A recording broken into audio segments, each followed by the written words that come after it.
Hər kəs salam dostlar. Bugünkü mövzumuz futures bölməsində olan long və short haqqında olacaq. Long və short terminləri nədir? Bu haqda olacaq mövzumuz. Dostlar, ilk öncə nəzərinizə çatdırmaq istəyirəm ki, futures bölməsi çox riskli bir bölmədir. Kriptovalyuta ticarəti ilə məşğul olanlar futures bölməsinin nə qədər təhlükəli olduğunu bilir. Mən bunu bilməyənlər üçün deyirəm. Mənim üçün türklər demişdən ən güvənli gəmi həmişə spot bölməsi olub. Sadəcə kriptovalyutada təkcə qiymət qalxarkən yox, həmçinin də qiymət düşərkən necə qazanmaq olar? Bu haqqda məlumat verəcəm.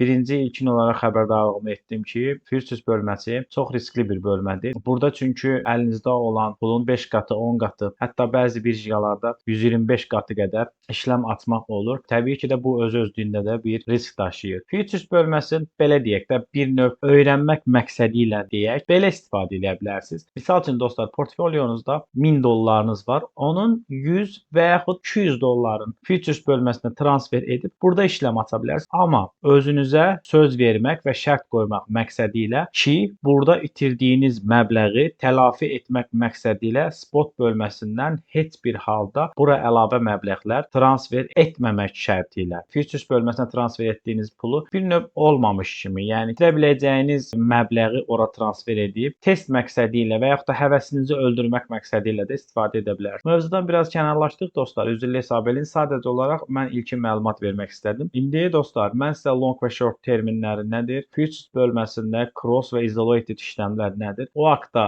ümumi məlumat verəcəm. Amma ümumiyyətlə bu futures bölməsi haqqında bəzi alətlər var ki, onlar haqqında da qısa-qısa videolar çəkəcəm. Başlayaq dostlar. Deməli, mən burada Azərbaycan dilinə keçirdiyimə görə birjanı, baxın burada uzun və qısa açın deyə qeyd olunub. Birinci, ilk olaraq nəzərə çatdırdım. Sadəcə olaraq xatırlatmaq istəyirəm ki, dostlar, kriptovalyutada sadəcə qiymət qalxarkən deyil, həmçinin qiymət düşərkən də qazanmaq olur. Bu necə baş verir? Baxın dostlar, birinci başlayırıq long, yəni uzun işləmlər. Qiymətin qalxmağın əgər öngörülürsə ki, bu qiymət qalxacaq, ona long açmaq deyilir. Bitcoinin qiyməti 20 dollardırsa, siz düşünürsünüz ki, Bitcoinin qiyməti gün ərzində mi deyək və ya ən geci mənə görə futuresdə açılan işləmlər spot kimi uzun qətiyyən tutulmamalıdır. Maksimum 3 gün ərzində ziyansa ziyan, xeyirdirsə xeyirdən bu işləm bağlanmalıdır. Heç vaxt mənə görə təbii ki, futures işləmlərində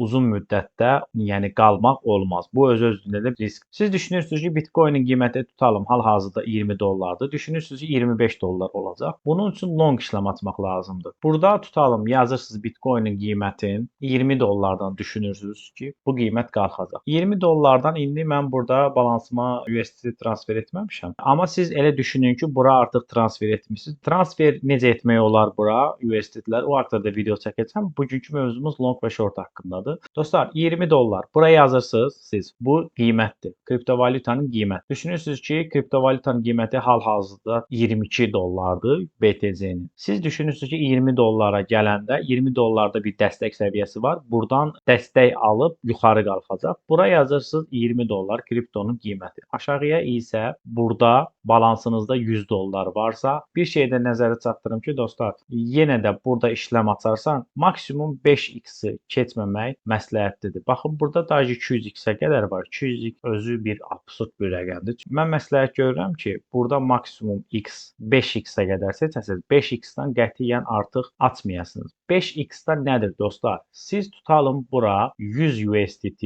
transfer etdiniz. 5x onu 5-ə vuraraq açmaq deməkdir. Yəni sizin balansınızda 100 yox, artıq 500 dollarlıq pul olmuş olacaq. Bu da o deməkdir ki, siz kriptoya 500 dollarlıq da işlem aça bilərsiniz. Bir kriptovalyuta üçün həmçinin o 500-ü 5 yerə bölüb 5 kriptovalyutaya da işlem aça bilərsiniz. Burada məntiq nədir dostlar? 100 dollarlıq spot bölməsində kripto alırsınızsa, bu kripto delist olmadığı müddətcə və plus qiyməti sıfıra düşmədiyi müddətcə sizin balansınızda o pul qalır. Amma burada siz 5x seçsəz, burada indi 10x-dir, belə deyək, 100 dollarınız var, 5x seçdiniz və 5x, yəni 500 dolları siz işlem açmaq istəyirsiniz Bitcoin-ə. Nəzərinizə çatdırım ki, əgər long açırsınızsa, qalxacağına inanırsınızsa kriptonun, Bitcoin 20% düşərsə, sizin burada olan 100 dollarınız tamamilə geri qayıtmamaq şərti ilə silinir. Yox, əgər 20% 20-dən almısınız, indi ölçün yuxarıya neçələrə düşür, oralara mən vaxt itirməyim. 20% Bitcoin qalxarsa, sizin balansınızda olan 100 dollar artıq 200 dollar olmuş olur. Bir növ belə deyim də futures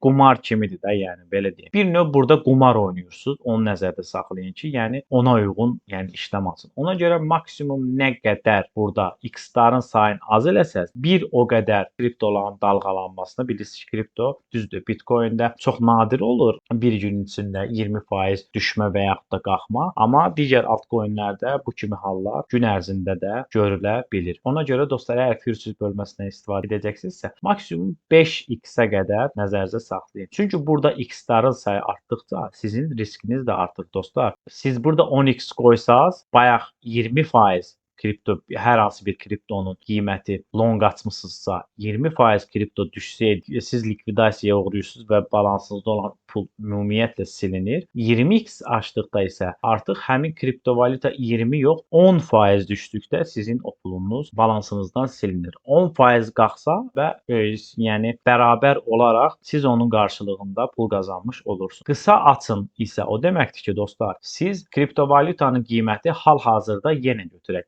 20-dir. Siz düşünürsünüz ki, bu kriptovalyuta gün ərzində və yaxud da sabahki gün ərzində və yaxud 3 gün ərzində bu kriptovalyutanın qiyməti 15-ə və yaxud 10-a düşəcək. Onun üçün hal-hazırda kriptonun qiyməti burada 25-dirsə, hal-hazırda market qiyməti 25-dirsə, siz bura yenə 20 yazırsınız və bura indi balansınızda 100 dollardırsa, 5x yenə 5x üzərindən götürən 5x yəni 500 dollara açmaq istəyirsinizsə, bura 500 yazırsınız. Həmçinin də burada faiz nisbətindən də bunu irəli edərək də, yəni ki, balansınızda olan pulun nə qədərini istifadə etsin, bundan da istifadə edərək də işləm aça bilərsiniz. Məbləği tam olaraq da buraya yazaraq da neçə dollarlıq işləm açmasını istəyirsinizsə, onu da qeyd edə bilərsiniz. Əgər 100 dollar 5x açırsınızsa, 500 dolları açıb siz balansınızda bütün pulu istifadə edərək burada işləm aça bilərsiniz. Həmçinin də bunun yarısı 200 dolları açsaz, indi 100-ü bölün siz 5-ə, orada 20 dollar deyəsən sizin balansınızdan istifadə edəcək. Dostlar, kriptonun qiyməti hal-hazırda 25-dir. Siz düşünürsünüz ki, kriptonun qiyməti 20-yə düşsə, 20-də bir dəstək görürsə, güclü dəstək, 20-də olan dəstək qırılsa və daha aşağı gedəcəyini düşünürsünüz. Onun üçün bura 20 yazırsınız qiyməti. 20 yazınızın aşağıda da neçə dollara açmaq istəyirsinizsə onu və qısa açına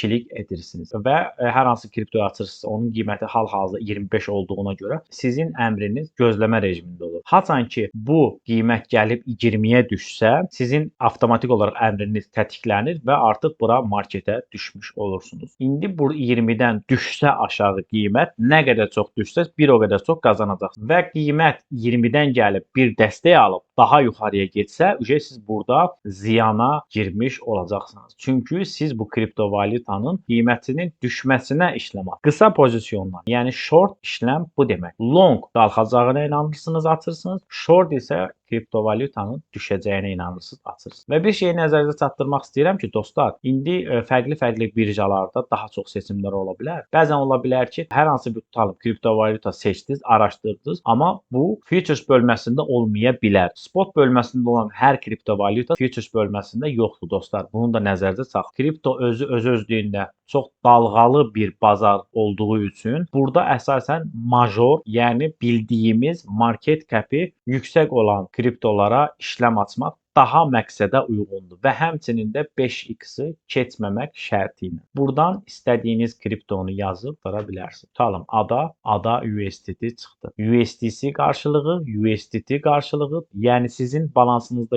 USDT varsa ona nəzərən işləm açmaq. Yox, sizin balansınızda USDT-ni belə deyək, qardaşı sayılır da bu da. Bu da sabit pul vahidi. USDC varsa bunu seçərək işləm aça bilərsiniz. Həmçinin digər coinlər də var burada. Sol yazsaq Solana'nı görərik burada. XRP də var. Major coinlərin hamısı var demək olar. Buradan seçirsiniz XRP USDT-ni. XRP-nin burada qrafiki gəlir. Buradan da avtomatik bu səhifədən ayrılmayaraq da dostlar qrafikə baxa bilərsiniz. Burada bir günlüyə, 4 saatlığa, 1 saatlığa alıb baxa bilərsiniz. Həmçinin də buradan dostlar indikatorlar da əlavə edə bilərsiniz. Baxın göstəricələr. Burada əsas major indikatorlar hansılardır? Onlardan da istifadə edə bilərsiniz. Kriptonu seçdiniz. Buradan X-i seçdiniz. Düşəcəyinə inanırsınızsa qısa pozisyon, yəni short qısa deməkdir. Qalxacağına inanırsınızsa uzun, yəni long pozisyon açmış olursunuz.